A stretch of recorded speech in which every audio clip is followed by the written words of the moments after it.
Good morning, Ian Quick with Millionaire by 50. It is Thursday, June 25th. So we're moving on with our laws, our natural laws of the universe. If you recall, we had the law of perpetual transmutation. I know I accidentally clicked something here. So we had the law of perpetual transmutation, we had the law of relativity, we had the law of vibration and attraction, the law of polarity, the law of rhythm, the law of cause and effect, and finally the law of gender. So today we're talking about the third one, the law of vibration and attraction. This is the one that I was actually um, familiar with, had heard of, had kind of understood prior to starting my studies. This is probably the most famous one, the one that's most potently used in a lot of these um, self-help books as far as state of mind needs to be. Um, there was I don't know how many years ago now. It was a while. There was a big um, popularity of a book called The Secret, and they put out a video, The Secret, and this was apparently the secret to getting everything you want in life. Now, I never actually read it or watched it. Perhaps it should be on my list. At the time, I heard a lot of people say, "No, it's so stupid. It's just this simple little thing." Um, well, you know what? All of these laws are simple when you think about it, but it's those who actually get it um, that see its deeper meaning and its value.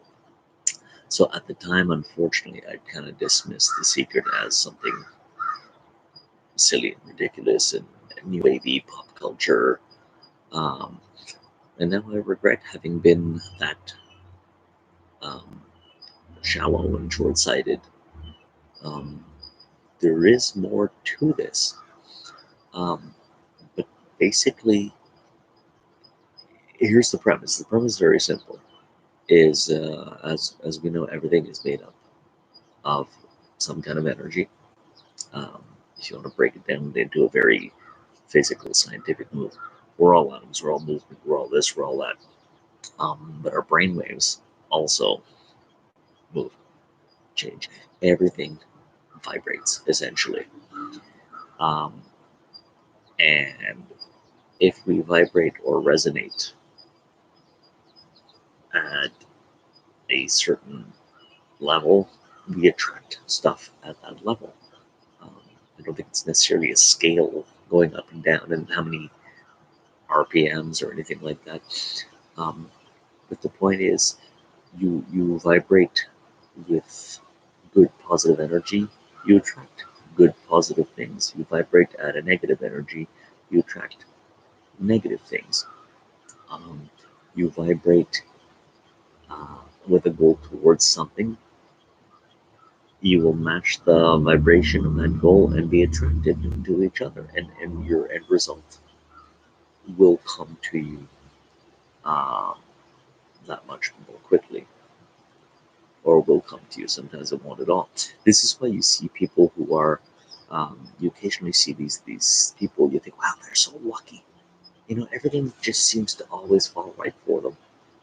Well, these are the people who vibrate at that level, and they're probably aware of it, and they just keep putting out there this positive thing, and it happens to them. And on the flip side, we've probably seen a lot more of these sad sacks or these miserable, crusty people um, who always seem to have the worst happen to them because that's the level they vibrate at. It's a very powerful thing. Now, I know the skeptic will say, well, it's just silly. It's vibrations. It doesn't make sense. Well, that's why they don't get it. If you want to look at it from a different perspective, if you vibrate at that level, you're constantly thinking that level, you're more motivated to work that way. Um, but things like coincidence, are they always coincidence, or is it really that law of attraction kicking in? I used to think coincidence was just coincidence. I used to think the world was just simply black and white, and anything I couldn't analyze with my basic senses, the physical world, that was it. There was no more to it.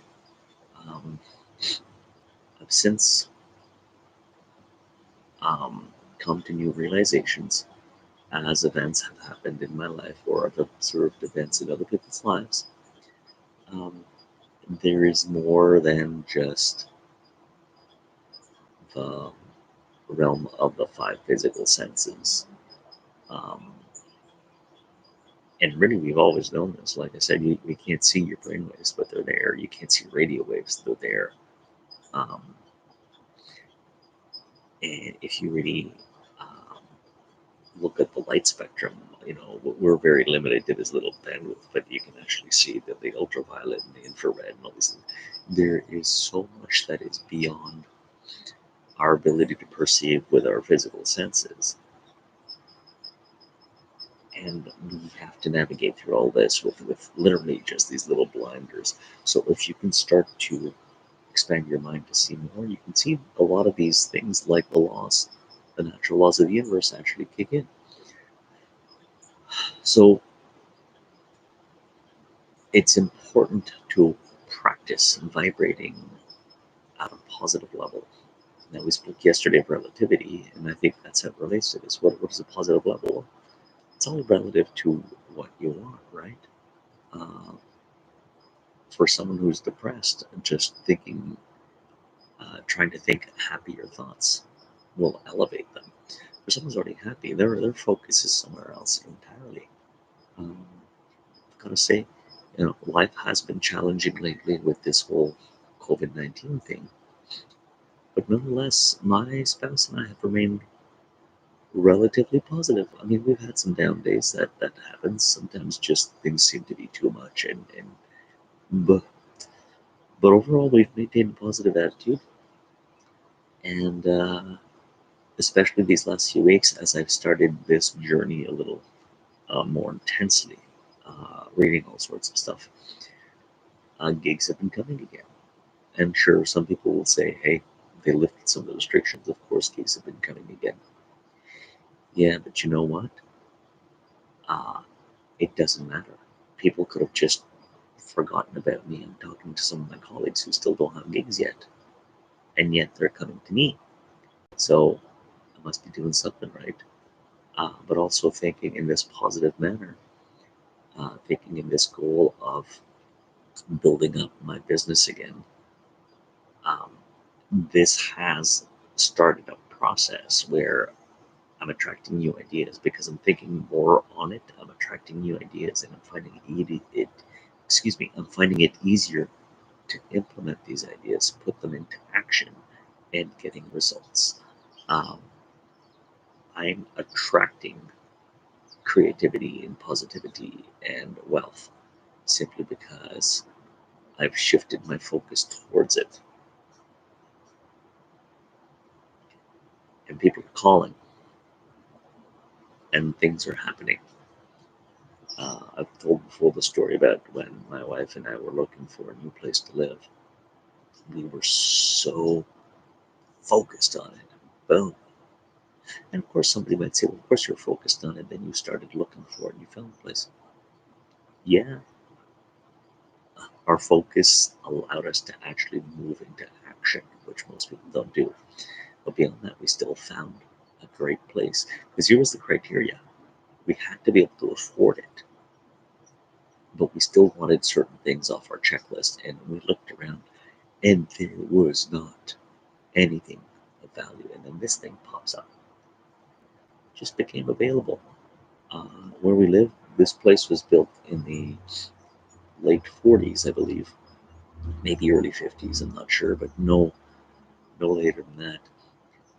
And the woman who lived there was the only tenant this building ever had.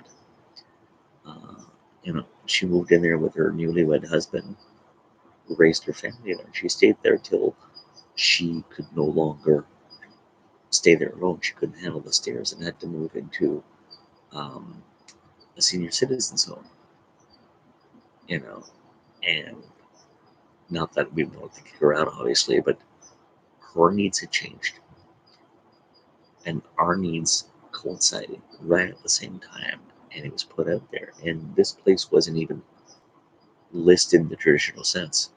We'd looked at something else, and it wasn't going to work. And the person showing us the place said, "Well, you know what? I've got a place that's going to be opening up. It'll be ready in just a little over 2 months." Because they have to give 2 months notice to leave, right, and so forth. And then the super has to fix up the place, and they like to start on the first of the month. So I think it was like 2 months in a week or something. He said, anyway, December 1st. We were in very, very late September, and we went to visit the place. It wasn't listed, it never got listed. We just visited the place, and it suited everything we needed at the time. Certainly now we want to move to something bigger. We have new needs. Our lives have changed. We have a daughter now. We need more space. And our businesses have grown. We need more space for that. We both have home-based offices. But at the time, this was exactly what we needed. And we manifested that. Why? Because we were vibrating at that level. We were so in tune with getting out of where we were and finding a better environment for ourselves. And there was talk that eventually we were possibly going to have kids, and we wanted a better environment for ourselves and our future children. And this was our focus. This was all encompassing. And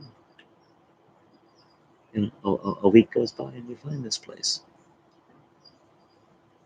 It was great. So I do believe that the law of attraction, the law of vibration, is just that. The difficulty is focusing on it. A lot of people have a hard time keeping thoughts, keeping focus. I've been trying myself. I'm getting a little better at it, but it's not easy. The way I see it, there's two kinds of focus. There's the conscious effort of concentrate on something right now. Um, but then there's also that general attitude. And it just clicked on me now. That general attitude is probably that paradigm we've been talking about before. If you concentrate, focus so much, your upper thoughts, it'll sink into your subconscious, your lower thoughts, your paradigms, and change your paradigms. Therefore, by default, you just kind of happen to react to something. That's what goes on. I can't believe I didn't make that connection till then. Uh, Different labels for pretty much the same concept. But yet we were so focused on finding a new place that then it just kind of became habit. Uh, I instinctively, over the next few days with that house story, I instinctively would just, when I had free time online, go looking, type for uh, places, vacancies, blah, blah, blah, making phone calls, checking different websites for it. My subconscious, my paradigms had shifted, my subconscious was kicking in, and my default reflex had become look for a place, look for a new place, look for something better. So I'm trying to do that now with my business. Um, and it is working. I have to say, my morning routine has changed. Um, so that when I first get up after I deal with letting out the dog and feeding her,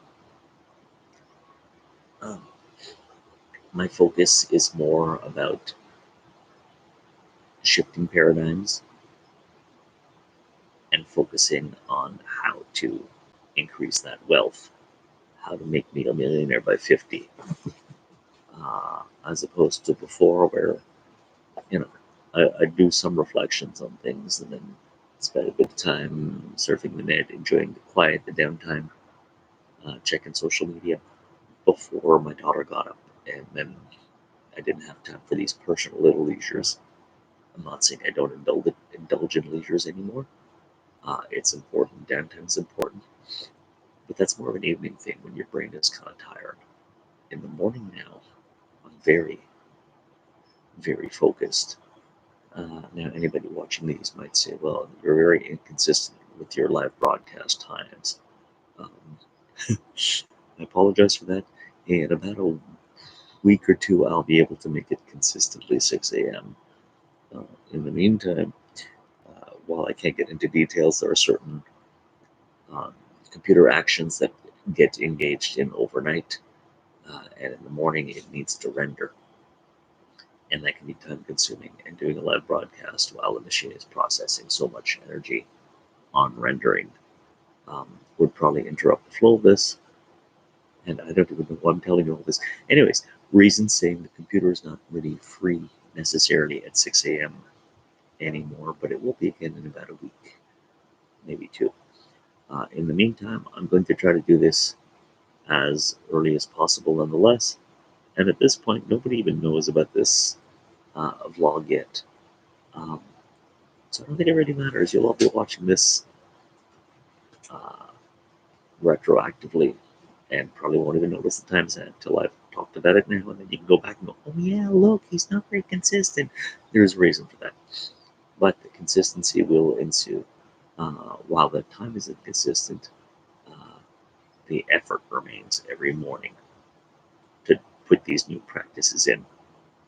And what these practices do is they allow me to focus better. And this focus changes my vibrations. And my vibrations attracts what I'm looking for. Um, Already uh, this morning, uh, new email request for gigs. Hey,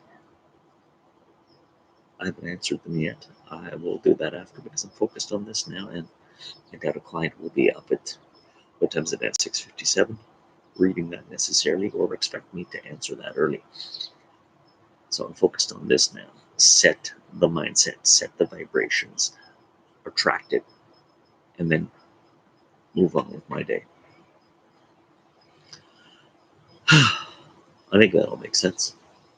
No, I know that makes sense. This attraction thing is powerful, and there's a lot written on the subject. They sometimes use different terms, but there's a lot out there. I wish I could name a bunch of different authors to recommend right now. I think there's by the name of Abraham also wrote on this. I could be wrong on that. Doesn't matter. Look it up. You'll see there's tons about the law of attraction.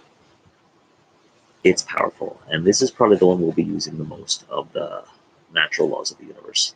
The rest kind of commingle and help support, like I explained, the relativity, how it was, um, and the law of perpetual motion, which is essentially that vibration. Well, now this is the chapter on focusing that vibration to attract. So, in other words, guys, focus deliberately on what you want. Set your intentions there. Really focus on it until it becomes your default, and you will attract what you're seeking. Simple as that. The secret. Yep, it's simplistic, but it's powerful when you understand it. And that's why most people fail. They don't get it, they don't practice it. I choose to practice. Moving on to today's gratitudes. Uh, since the COVID-19 restrictions have started to lift, we're allowed larger, they call them bubbles, social bubbles of interaction. And my in laws, my spouse's parents, they miss their granddaughter in law, and I don't blame them. She's just adorable. And they've offered to take her for a few days just to give my spouse and I some respite. I know it sounds bad because I actually love being around my daughter, and who doesn't want to be with their kids? But at the same time, it's been 24/7 for the last 3+ months. Um, and sometimes you need a little vacation. Now, we can't really go anywhere at this point, uh, but they're taking our daughter with them for a few days just to allow my spouse and I to have some quality couples time as well as some personal alone time. I'm fortunate I'm an early riser. I get a little bit of alone time in the morning, but it won't be long before my daughter's up and that's gone. And like I said, my focus on this alone time is predominantly mindset. So it's not just enjoying me. So over the next few days, my wife and I get to just enjoy being without the added responsibility of being a parent. And we can be a couple again, which is something that hasn't really been happening in a while because there's always a little child around. And we're always mommy and daddy. So I'm grateful for this opportunity. I will miss my daughter very much. We'll have video calls every day and night. But at the same time, I'm grateful for this opportunity to recharge and reconnect in different ways. It's going to be good. On that note, I bid you farewell and we'll see you tomorrow.